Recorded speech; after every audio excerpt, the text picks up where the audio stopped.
2007 Ford Explorer. I wanted to do a quick video on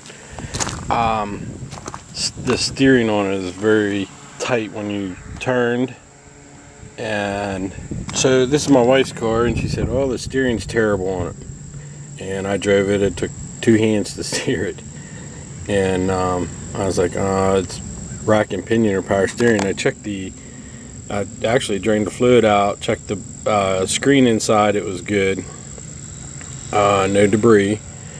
And I drove it, took both hands, but I noticed something as I turned. It was only stiff, then a little bit slightly loose, and then a little stiff.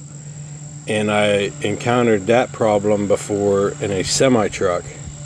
And I thought, well, it's the steering bar, the steering linkage, that universal joint. So I sprayed it with WD-40, and my wife said, oh, this is loose. Did a good job, do it again. As she was driving it to work, and it was not helping it. So one day she come home, and because I was busy, and her latch didn't latch, and her lights was left on in the middle of the night, and the car would not start for work the next morning. So I went to jump it, it would not start, and I said, well, just take my car. And I went to jump it, and it would not jump with the battery charger on boost. So it was a starter problem. So I pulled it down below to put a starter in it, and I thought, well, this is a good time to work on that steering shaft. So I pulled the steering shaft out. It takes just a slight knock of a hammer to knock it loose. Marked it with a chalk so that I knew from whence it came, and proceeded to find the problem. Now this little jewel on the steering is what I'm getting at. See how nice and easy it turns? Well, it don't turn this way at all. The shoe joint is froze up.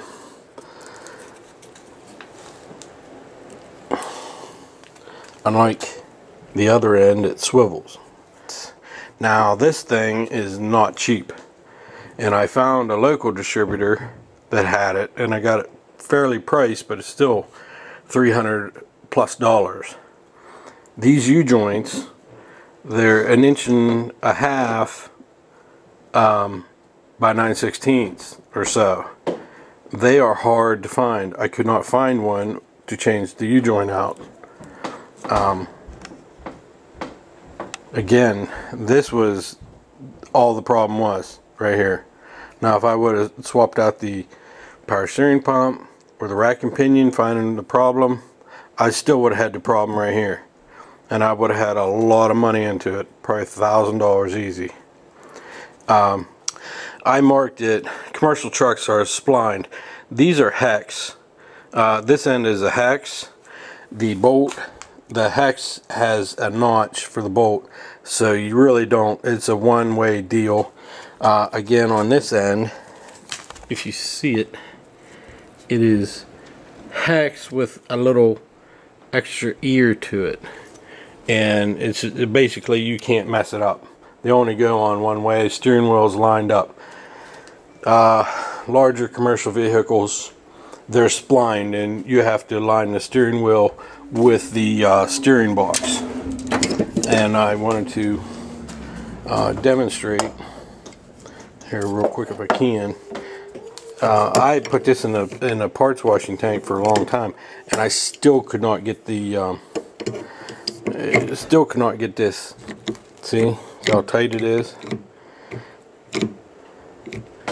I could not get that to free up. Right there, 100% of the problem. Steering's beautiful now.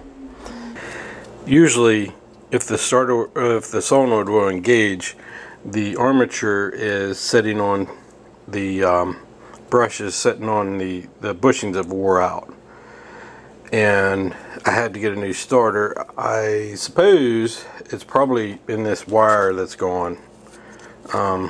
Anyway, I need a new starter. Starter wire had come off, and I want to show you also while I'm here this starter. really nice starter. Got that from a company down in West Virginia.